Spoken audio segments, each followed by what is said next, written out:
Welcome to Trine Days of the Journey, conversations with publisher Kris Millegan. I am Bruce Tatoris. With us is Dr. Richard B. Spence, a Professor Emeritus of History of the University of Idaho. His academic specialties include Russian history, espionage, secret societies, and occultism. His major published works are BORIS SAVINKOV, Renegade of the Left, Trust No One, The Secret World of Sidney, Reilly, Secret Agent 666, Aleister Crowley, British Intelligence and the Occult, and Wall Street and the Russian Revolution, 1905 to 1925. Dr. Spence has also authored numerous articles in such journals as Revolutionary Russia, New Dawn, Intelligence and National Security, and American Communist History.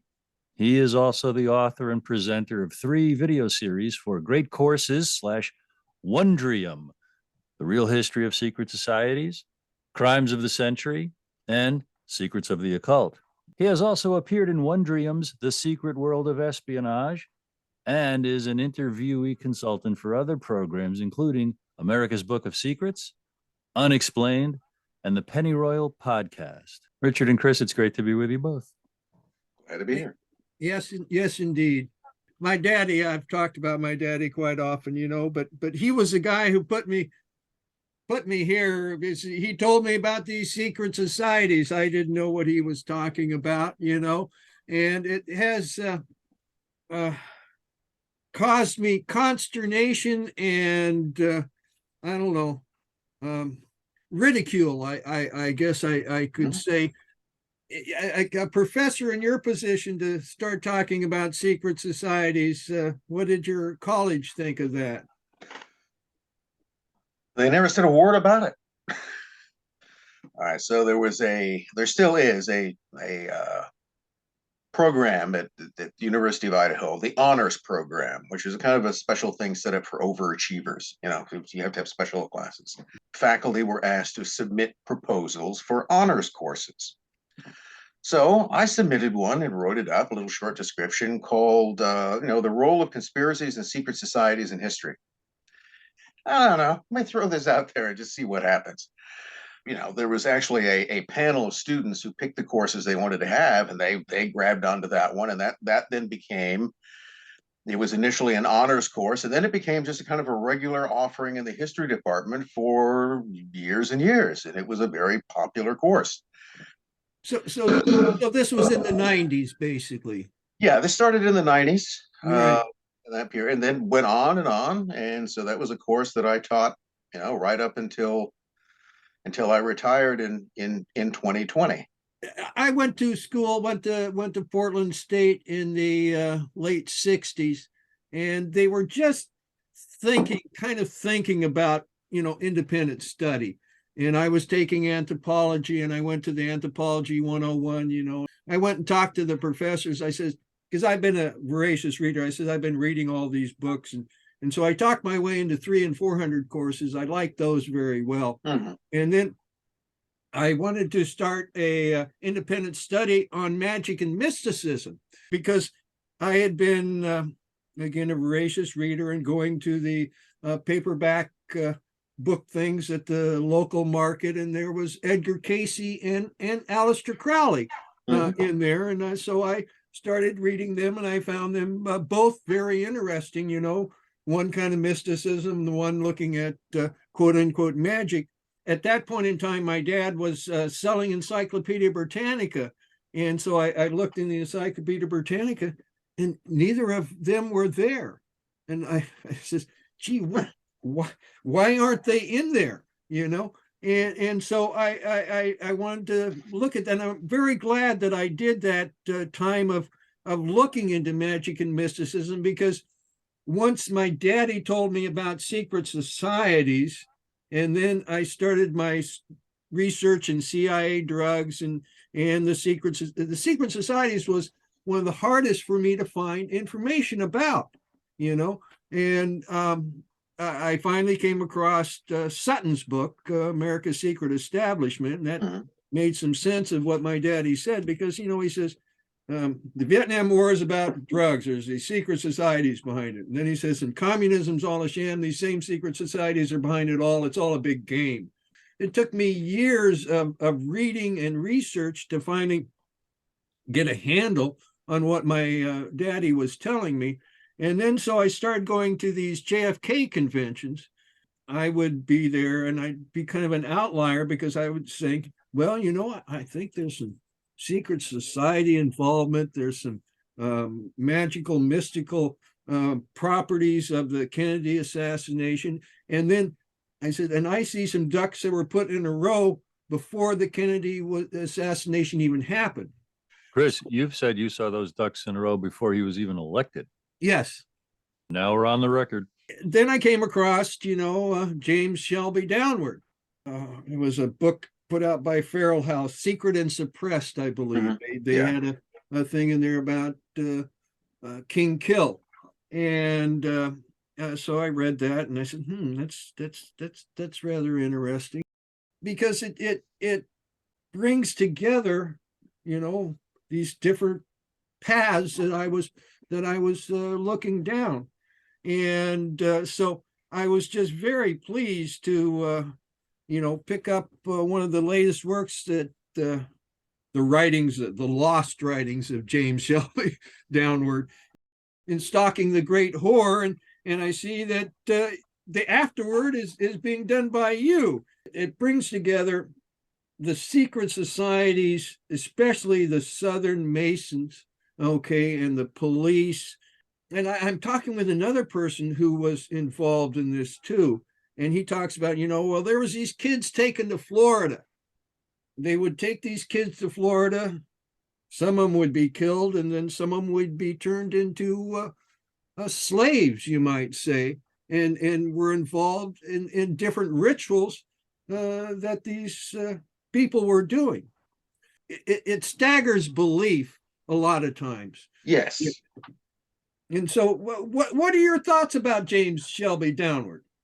I think I ran across King Kill 33, his mystical treatise on the Kennedy assassination, again in Parkery's book, Secret and Suppressed. The afterword in Stalking the Great Whores is essentially a kind of biographical essay about him. And that all began with a question that had been raised.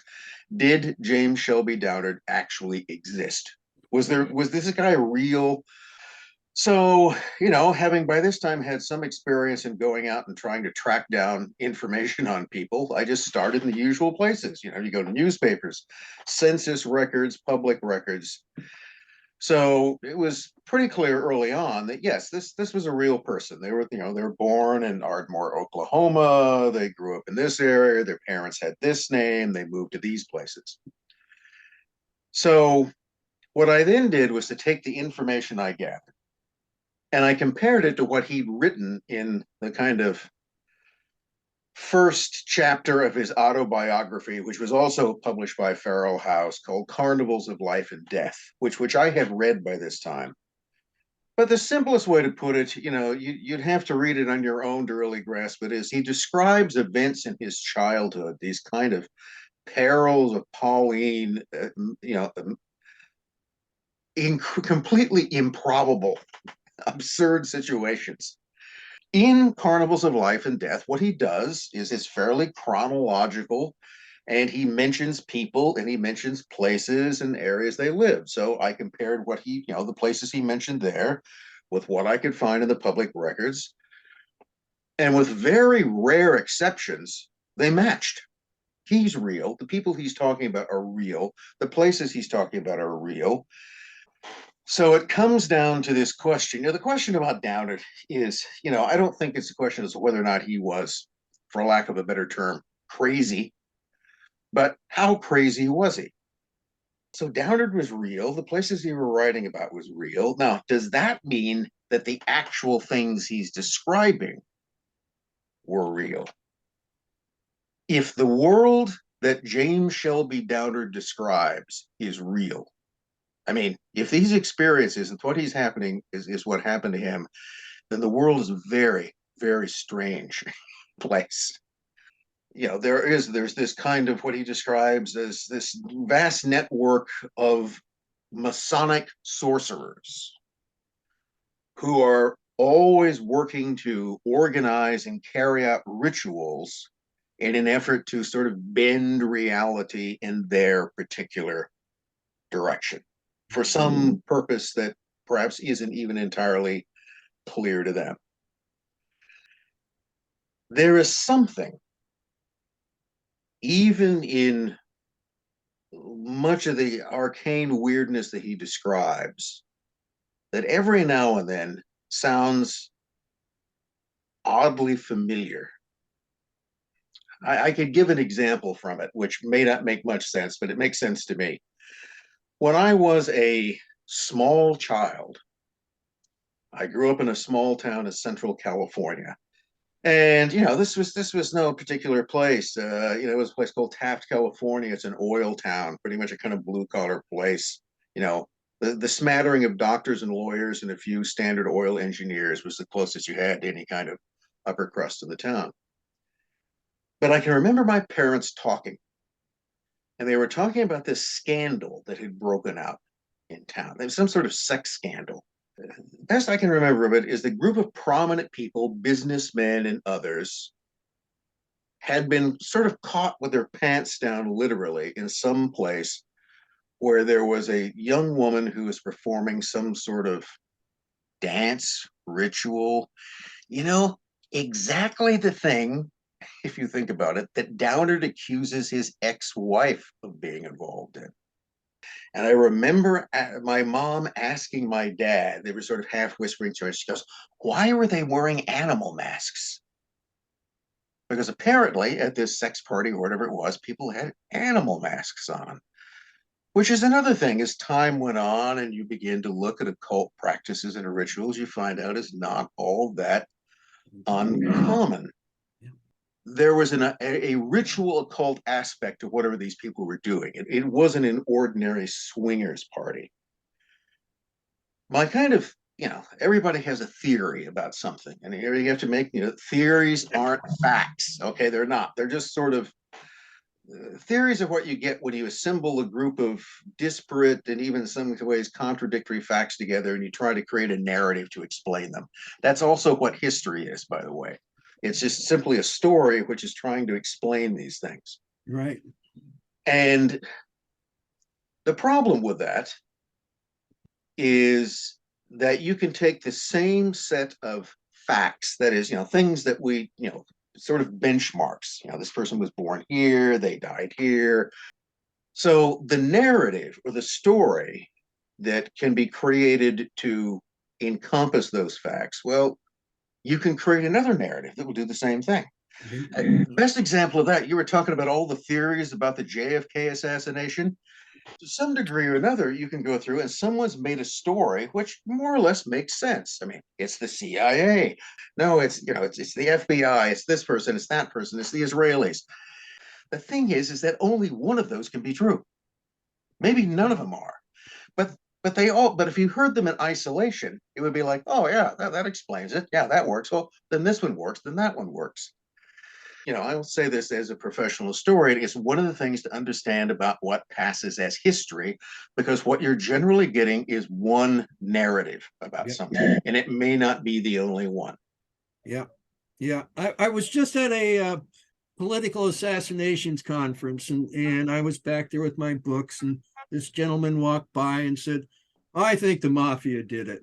And I had to say, well, I think it was more like Julius Caesar. You had lots of knives from lots of different places, okay?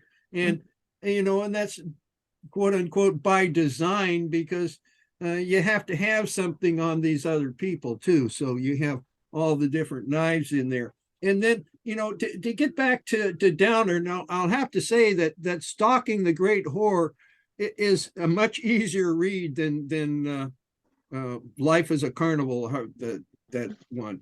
And in the South, besides, a strong, the 33rd degree was basically started in 1805 in South Carolina. Okay. And then you had Bishop Pike, who until most recently had had a statue there in D.C. that, people had talked about for many times. And then you also had the Knights of the Golden Circle. And so you had this secret societal network, a very strong one, especially in the South, that was looking to do things. Anytime when I started looking at these things, I would see, like the Mason, these pyramidal organizations. And anytime you have a pyramidal organization where, you're supposed to do something because this guy above you says that you're supposed to do it, those can be used and abused in many different ways, whether you want to kill a president or just, get protection from a sex scandal. So now you can go back to John Dee, where the British were using the occult avenues for intelligence work. Can you talk about that a little bit? So Bruce mentioned that the first book I wrote was a biography of a what's now a very obscure Russian revolutionary. He wasn't obscure in his day, Boris Savinkov. He was the same thing Lenin was. He was actually born into a family of hereditary nobility, which wasn't anything all that special in Russia at the time, and was sort of set for a career in the imperial establishment and then gravitated towards violent revolutionary politics. So he started out opposing the Tsar, and then he eventually ended up opposing Lenin and the Bolsheviks. He was also a Freemason, and Freemasonry had, in Russia at that time, the early 20th century, Freemasonry had a very important political role. In an empire that had 170 million people in it, there were, by 1914, by leading up to the revolution in 1917, there were maybe at most 1,000 Freemasons in the country. Grand Orient. Yes, and most of them were members of a thing called the Grand Orient of the Peoples of Russia. And it was the Russian lodges were basically clones of French lodges. There's a very close relationship between Russia and France, and the fact that they were allies also, but then in fact Russian lodges were almost all extensions of French lodges. How can an organization that had 1,000 members in a country of 170 million people, how could that possibly be important? Well, then you have to look who those people are, and who those 1,000 men were essentially the financial, industrial, and administrative elite of the empire. They were everyone from cousins and uncles of Tsar Nicholas, that is, members of the Romanov family were members of Masonic lodges. Most of the leading military men or generals in the Imperial General Staff, in the Imperial Navy, but above all in banking and industrial circles. Many of them sat in the parliament. They were members of the Duma. There was a Masonic lodge in the Duma, interestingly enough. And therefore, you had people who existed outwardly in a public sphere, but they simultaneously had organized themselves into these lodges, which then disguised what was going on from the outside. Have you ever seen the movie Chinatown? With Jack Nicholson. And at one point, Nicholson asked the evil, rich guy, and he goes, "So I don't understand why you're doing this. I mean, what is it that you can't, what is it you could buy that you can't already afford? I mean, how much better can you eat? Why do you need all of this money?" And then the John Huston character tries to explain, not very well, that it's not about money. It's about power. It's about the knowledge that you have this power to make these things happen. So Savinkov he's a revolutionary, but he's also part of it. At one point in his revolutionary career, Savinkov is asked to aid. A man comes to him, a man who is in fact an archduke, a member of the Romanov family, the imperial family. And he comes to Savinkov, and he basically asks his help in getting himself and his family out of this town because he fears that they could be arrested and perhaps executed. And the Grand Duke tells him, he goes, "Look, I know that we have nothing in common, that politically we're enemies, but we're both brother Masons. And I ask you as a brother Mason to help me and my family." And whatever their differences between them, Savinkov goes into this thing is that, politically, I hate everything that you stand for, but Okay, I'll help you. So once I became aware of the significance that Freemasonry played within revolutionary Russian politics of the environment, I simply began to pay attention to it and other organizations like it. This is where I found out that there was a huge crossover in membership. The different societies often serve different specific purposes, so that you may create a spin-off from one secret society to engage in activities that might well be forbidden in the other. So keep in mind, to be a Shriner, you must be a Master Mason. You have to go through the whole thing. But the Shriners aren't exactly the same thing. I mean, first of all, they're sort of pseudo-Muslims. But that in many ways was to do things that within the lodge that you couldn't do otherwise. One of which originally was to carouse, but another then became charitable work that the lodges don't engage in, but the Shriners do. So you have the same people in two different organizations that are simply organized to carry out slightly different purposes. If you look at American life, I think more so in the earlier part of the 20th century than today, Freemasonry, organizations like that, Oddfellows and others, were extremely influential. In the early 20th century, fraternal organizations in many ways functioned in the place of a kind of welfare system. And it's where the business was done too. Yeah, where the business was done. This is where the deals were made. But it's also where, if you were a member, you could get things like group health insurance you couldn't get otherwise. You could get access to credit. Yeah. You could have all of this type of thing. And millions, and this is why, we had 5 million people men who belonged to Masonic lodges by the 1920s, the most popular period. And so where I think Downard gets a kind of introduction to this is that he grew up in early 20th century Oklahoma. His father was in the asphalt business.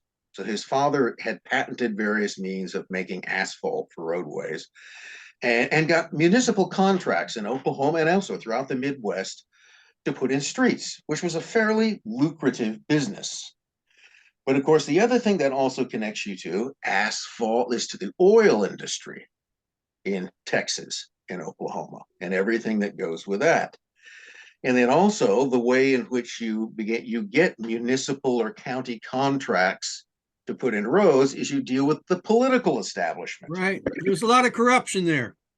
So his father was doing all of this business. His father was a Freemason, that is mentioned. So he's a member of, most people who were involved in business were. And he's dealing with politicians who in Oklahoma in that period were almost also certainly members of a lodge, because if you look at the way the politics worked, it was a one-party state. It was the Democratic Party. But they were a very factious bunch. Everybody within this environment, I would bet, or most of them, are Masonic lodges. But then the other overlay of this is the KKK. Yep. Yep.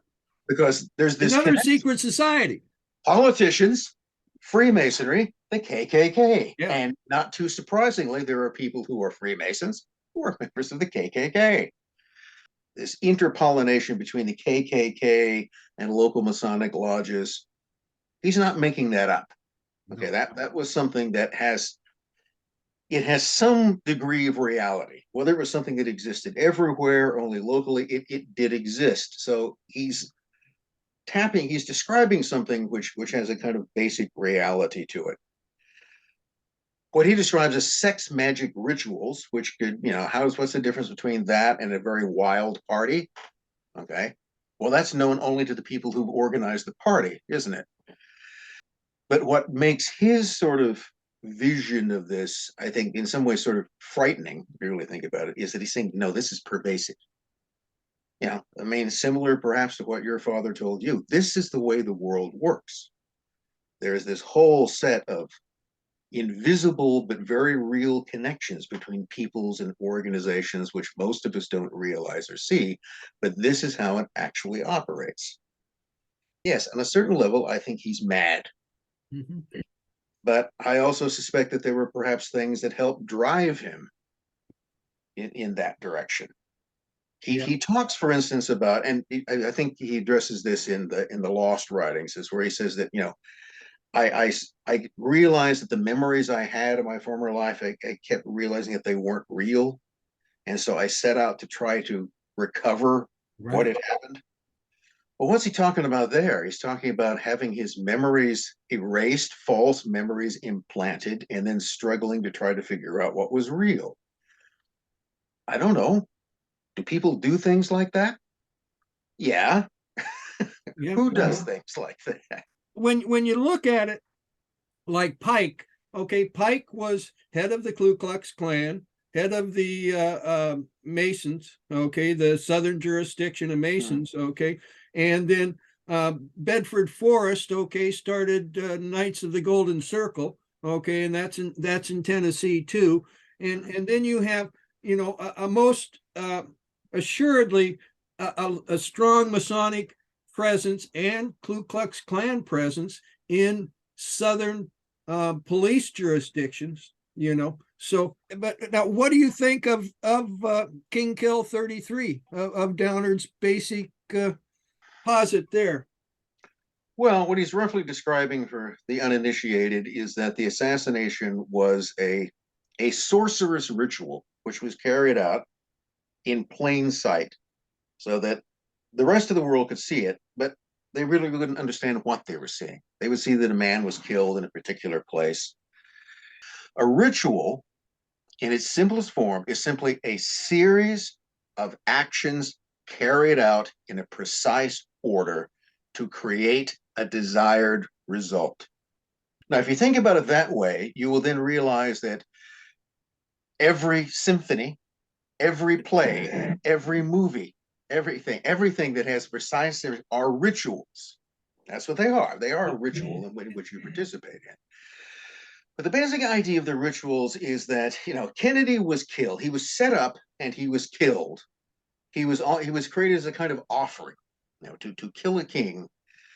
And this also fits into Downard's idea of mystical toponymy, that the name, that Dealey Plaza had a particular, the reason for this. It makes a big deal about the 33rd degree of latitude it carries mystical significance that connects to Masonry as well. And that all of these Masonic sorcerers, or this sorcerous secret society, did this. And it comes down to the question of, why was the ritual performed? And the reason why rituals are performed is to create some kind of result, to evoke something. And that could be to evoke an emotional response in the observer, or it could be to evoke a response in entities, gods, demons, whatever they are, to get them to help you. It's trying to bend reality in a particular direction. It's trying to either put energy into something or take energy out of something and move it around. So if you think of it, that luck or chance is level, but what you're trying to do with magic is tilt it a little bit so the balls will roll over to your side of the table. And this is the reason why sacrifice is very important, that something of value must be offered in order, you don't get something for nothing. Something has to be exchanged. Something has to be transformed. And if you get enough people together who think, I don't know, look, we'll put Kennedy into office and we'll manipulate him here, then we'll kill him on full public display, and this will somehow, I don't know, get us more money, or it will tilt reality in our favor. It's certainly not beyond the ability of human beings to believe that and to act upon it. It's this difference between what we know and what we believe. And mostly we believe things. We don't really know a lot. And by know, I mean, when you know something, it is with a 100% certainty that this is true. Somebody once said, we only know two things for certain. It is now, and we are here. But beyond that, we just tend to believe, usually based upon what someone had told us before, You know, I mean, we believe most of the stuff our parents told us, and we believe most of the stuff our teachers told us, and anybody who was appointed, you know, and lots of times, you know, often for very good reasons, they lied to us. In my studies of CIA drugs, I looked at CIA drugs and narcotics, and then in CIA drugs, I call the dark side, okay, the mind control part. Okay. Mhm. And when you look at mind control, I mean, the first thing is trance, okay, because you got to get the people into a trance, okay, and trance affects everybody differently, okay. Some go into a deep trance, some, you know, go for a longer trance, and then you have ritual, okay, and trauma, and there's one other part to it. What is it here? I can't think of it. Oh well. But those are the basic aspects of it. And the Kennedy assassination, you know, is like when you do mind control on one person, one thing you do is you do trauma and stuff to try and, you know, split their personality. Okay. And just like a person is a one unital value, a country is a one unital value. So if you do this mass trauma, you know, and you know, like you said, they did it in plain sight. Okay. Their explanation about who did it is completely absurd. Okay. So the people know that somebody in the shadows killed this man, got away with it, and they're clinking their glasses at happy hour. It tells the people that, you know, you aren't really important. We're the people in control. And, you know, the Kennedy assassination has affected the psyche of America very, very strongly. These people in the shadows, you know, are trying to push down our throat, okay, Lee Harvey Oswald killed the president, okay, and they want us to regurgitate it, because if we regurgitate that, then we're just, you know, little pawns running around. Why did they do this? They do this for control of the future and control of our children and what they're going to do. That's my posits on it. And I really appreciate talking to you, because you really helped flesh some of these things out. And I applaud you for standing up and you know, looking into this, because a lot of people, they just dismiss it and they don't even look into it. And Bruce, do you have any comments or questions for the doctor? Yeah, Richard, I thought your entire perspective is immensely valuable, Thank you. particularly the light you shed on the importance of history, knowing as much as we can about what quote unquote really happened, and definitely what you pointed out about it being a narrative to remember it ain't necessarily so. Put a comma maybe after firm assertions. Maybe that's what happened. And that puts me into the story, because I determine its effect on me. So thank you. I can't wait to read as much as I can of all that you've put out there. And this was a great experience for me. Thank you. Well, thank you very much for that. We have been deceived on a lot of levels. From, you know, from parents, schools, and on. You've been lied to in a number of levels, and in some cases it's for your own good. In some cases it's just better that you don't know this, so I'm going to give you another narrative that's not going to be as painful for that one. You know, reality itself is just this, it's this kind of barely controlled chaos. I sometimes think that we're always trying to make sense out of, and this is the appeal of all of these narratives, because they explain things. I guess the question might be, why pay any attention to somebody like Shelby Doubtert at all? Why not just simply dismiss him as a nut who, you know, was just sort of ranting on these things? And it's because I think that within those rants, there may be little glimpses of some reality, which, is unpleasant as it may be, is nevertheless very important, and important to understand. That everything we see or think we see is not everything there is there. Somebody once described it this way, is that two people can be at the same location at the same time, and they can theoretically witness the same event, but they really don't. And the reason why eyewitnesses to the same event will give different descriptions is because they weren't all looking at the same thing. So, I mean, really, we only see half of reality at any given time because we never see what's going on behind us. There was always another half of the world behind you that you didn't see, and maybe nothing was happening there, or maybe all the important stuff was happening there. But that's why you'll have two people, same place and same time, will give you two different descriptions of what happened. And those are just two different descriptions of their impression. One isn't more true or false than the other one. They're just different narratives about what happened. You have to keep a very open mind with all of this. And, you know, you don't want to take anything too seriously, including yourself and your own impressions, because those are limited. And always accept that. Right. I want to interject. This is where Kris sometimes says, I love books that just sit there until someone reads them and then they change people's lives every day. What you just described, Richard, is such an antidote to the mob mentalities I'm seeing today, because folks are glued to social media or they're glued to their favorite mainstream media outlets. What you just described was the joy I feel when I read my second book about something and it's fleshed out along the lines you just said about half the scenes behind us. So thank you, my friend. Yeah, it's one of the reasons that we survive, you know, as a tribe in the woods is because everybody wasn't looking in the same direction.